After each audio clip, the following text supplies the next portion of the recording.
compañeros, es un tema que se viene hablando hace unos días. Es sobre esta curva descendente o la disminución de casos. Vamos a ahondar en estos detalles con el secretario de Salud. Estamos hablando del doctor Martín Perazzone. Contarles a los salteños sobre esta disminución de casos. ¿Es un alivio? ¿Cómo lo ven ustedes? Sí, efectivamente, estamos con un alivio bastante importante en la cantidad de notificación de casos. Con esto quiero decir que no tenemos que relajarnos, sino simplemente tomar más precauciones, porque realmente está resultando de todas las medidas que hemos tomado hasta el día de la fecha. Recordemos que esta pandemia empezó a principio de año y hemos sufrido todo el tema de no solo de las muertes y la cantidad de contagios, sino también todo el aislamiento que hemos tenido que soportar con respecto a la cuarentena. Esto quiere decir que vamos a tener que seguir cuidándonos, vamos a tener que seguir usando las medidas básicas como el tapabocas, el uso del barbijo, el distanciamiento. Recordemos también que estamos en DISPO, es decir, un distanciamiento social, que implica que tenemos que cuidar distancia entre las personas, no reunirnos más de 10 personas, el uso del alcohol, el alcohol en gel, por ejemplo, o el alcohol común en dilución. Y por supuesto las medidas de higiene comunes para todos los virus respiratorios, ¿no? Que ya lo sabemos también de la gripe. Con la particularidad que acá en Salta también ahora vamos a tener un aumento en las otras enfermedades, como por ejemplo el dengue. Entonces vamos a tener una combinación entre lo que es COVID y dengue, que tienen muchos síntomas parecidos. De todas formas, desde el Ministerio estamos trabajando justamente para poder hacer que no aumente ninguno de los dos casos, digamos, ni el COVID ni el dengue. Ya se viene trabajando fuertemente en la campaña de verano también, en las localidades del norte, que es donde principalmente tenemos el disparador de casos de dengue, ¿no? Pero la ciudad de Salta también, por la población, la gran cantidad de mosquitos que tenemos, hay que empezar a trabajar de forma conjunta. Ya se han firmado ciertos convenios con la gente del municipio.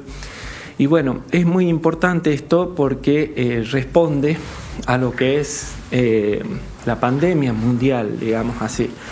Hemos tenido la suerte de que en América el virus del coronavirus llegue un poco más tarde y pudimos armarnos, ¿no es cierto?, de la infraestructura y poder ver el comportamiento del virus. Ahora estamos viendo rebrotes o reinfección a nivel de Europa. Bueno, eso lo esperamos nosotros para la época, recién para febrero o marzo del año que viene, según el comportamiento del virus. Y bueno, estamos preparados, ¿no? Desde el Ministerio de Salud realmente hemos hecho un trabajo bastante intenso, con la colaboración, por supuesto, del señor gobernador, que siempre ha estado pendiente de todo esto y nos ha montado una infraestructura que de alguna manera estamos para dar respuesta a lo que puede ser un rebrote del virus y a pesar de que nos está dejando, nos está bajando la cantidad de casos y está dejando que nosotros vamos creando nuevas estrategias para poder amesetar, digamos así, toda la cantidad de casos. Bien. Compañeros en el estudio, los escucha el secretario de Salud, doctor Martín Flores Perazzone. ¿Cómo le va, doctor? Buen día, muchísimas gracias por recibirnos.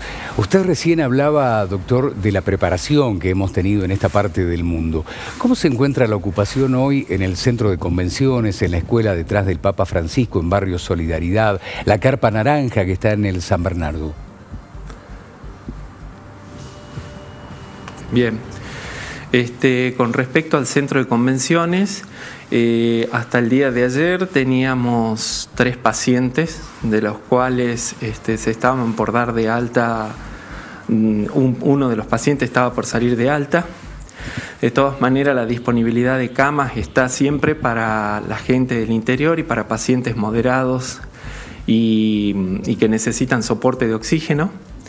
Con respecto a la escuela del Papa Francisco, está en una ocupación aproximadamente de un 60%, 50%, 50-60%.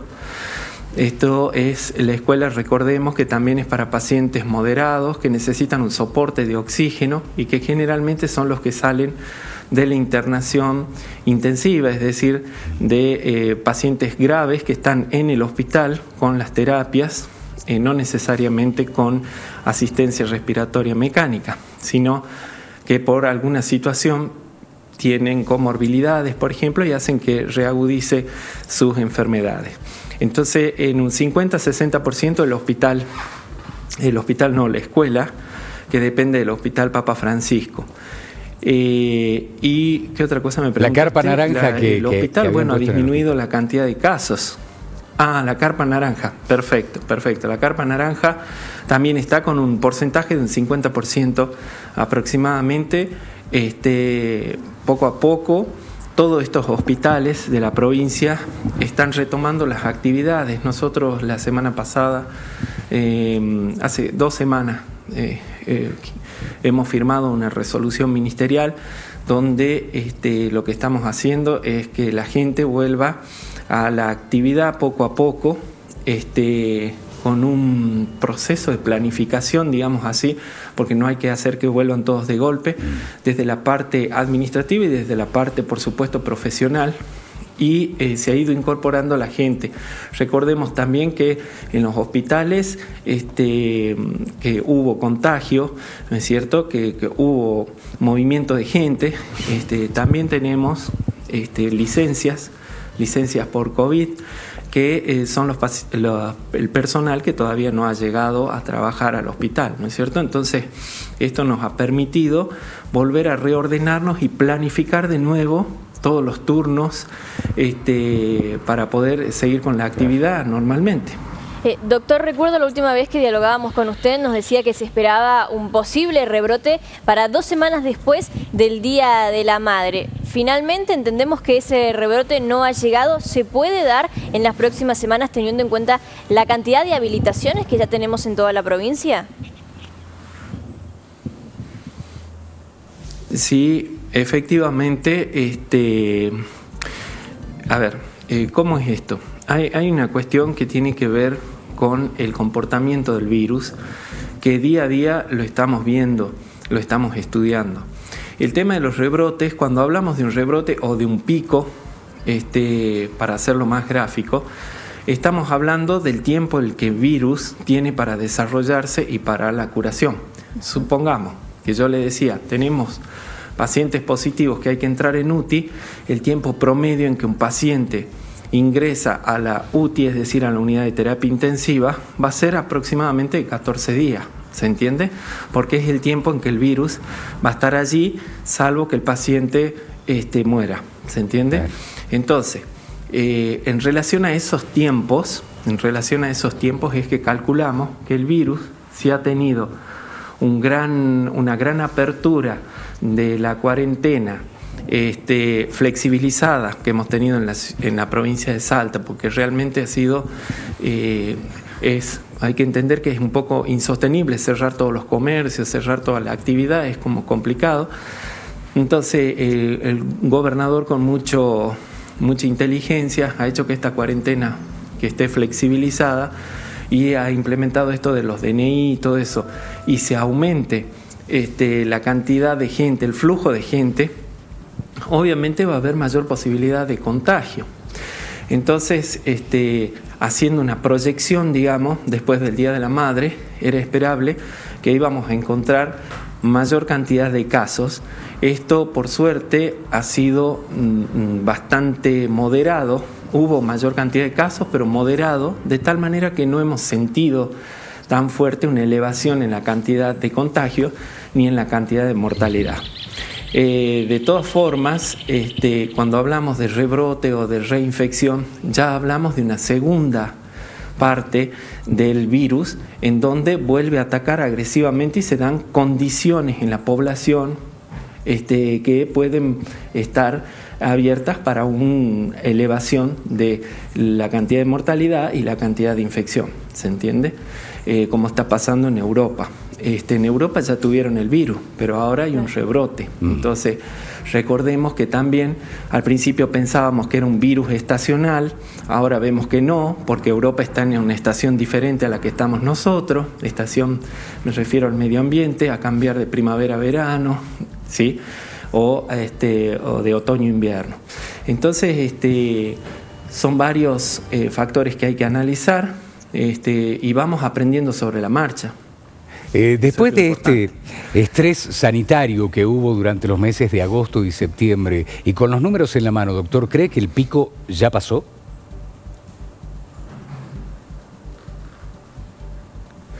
Bien, en realidad, a mí yo te cuento que no me gusta hablar mucho de pico. ¿Por qué? Porque si lo dibujamos en la cantidad de casos y bien hecho un dibujo epidemiológico para mostrar, en realidad lo que tuvimos es aumentos, o sea, fue como oleadas en la cantidad de contagios, el aumento en la cantidad de contagios y de mortalidades.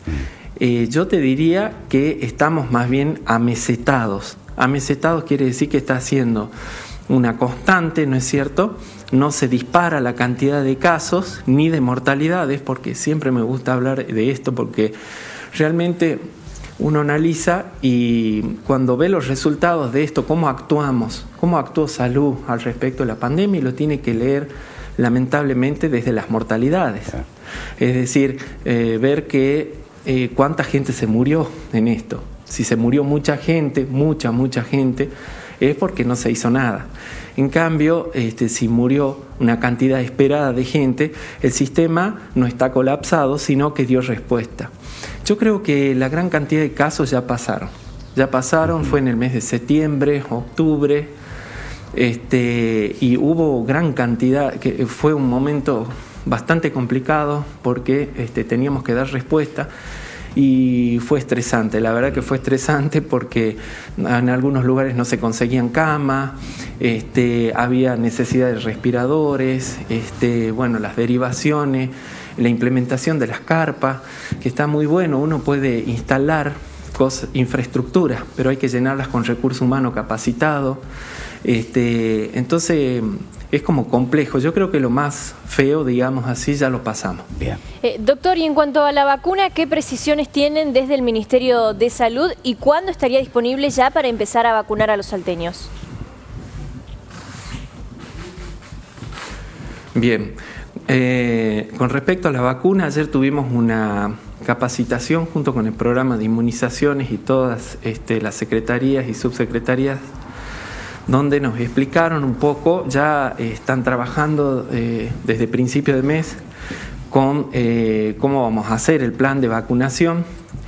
Están en estudio casi 22 vacunas, no solo la rusa, sino también tenemos otras como la de Oxford o la Johnson & Johnson, o diferentes plataformas que se dice, es decir, están trabajando con el virus en diferentes plataformas para ver cuál es la más efectiva.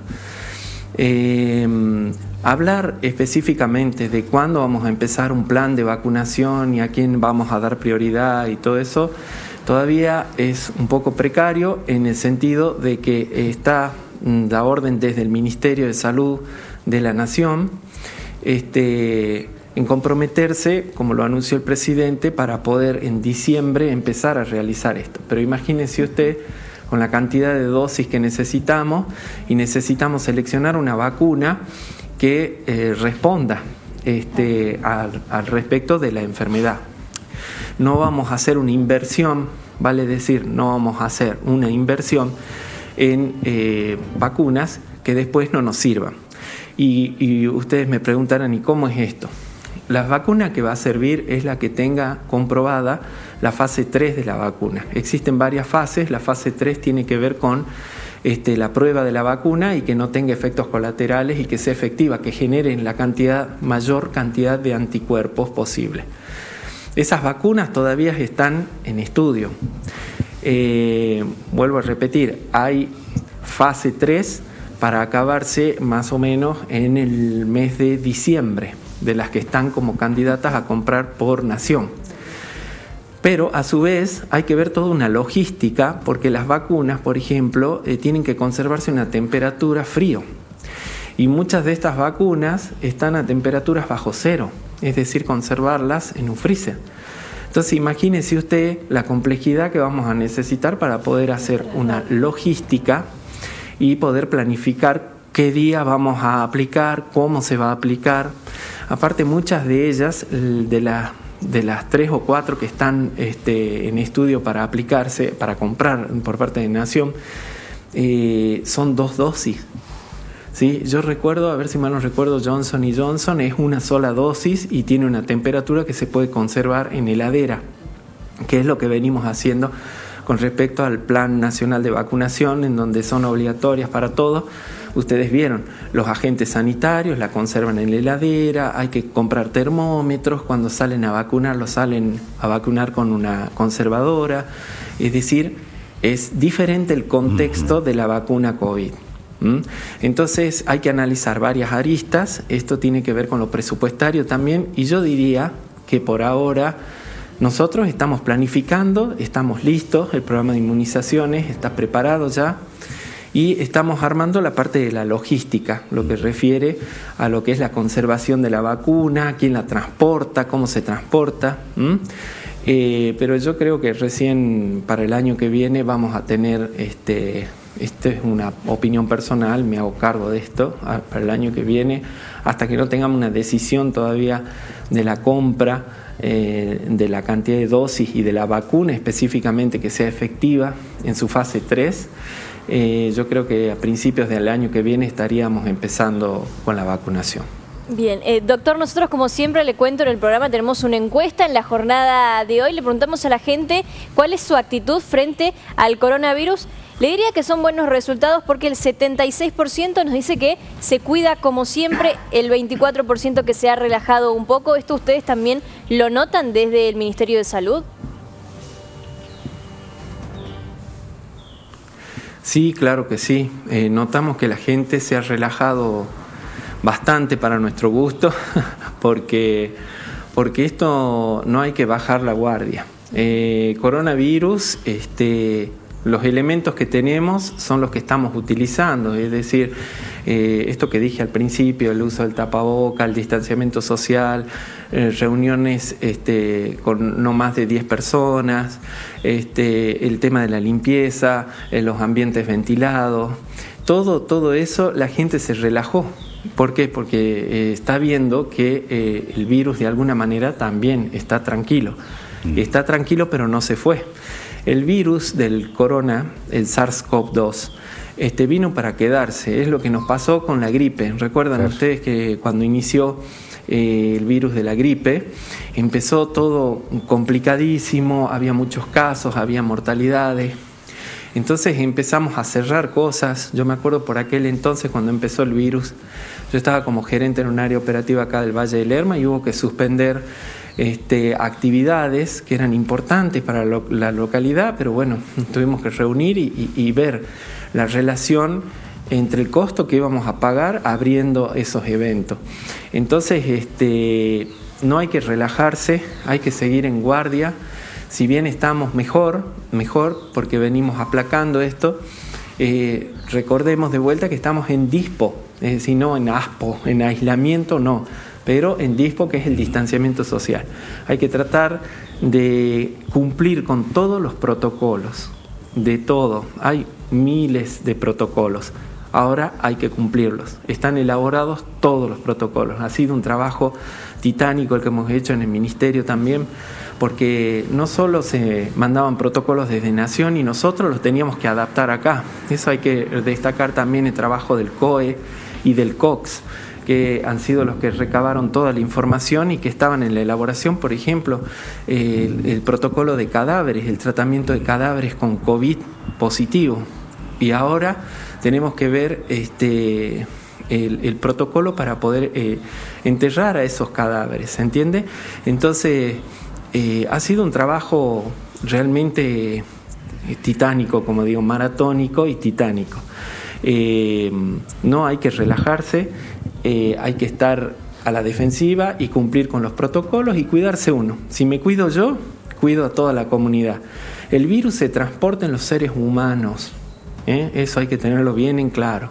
Por lo tanto, si yo me saco el barbijo, si yo no cumplo con las reglas básicas, que no son tan complicadas, voy a estar expuesto a esta cuestión de contagio hacia mi persona y yo contagiar a los otros.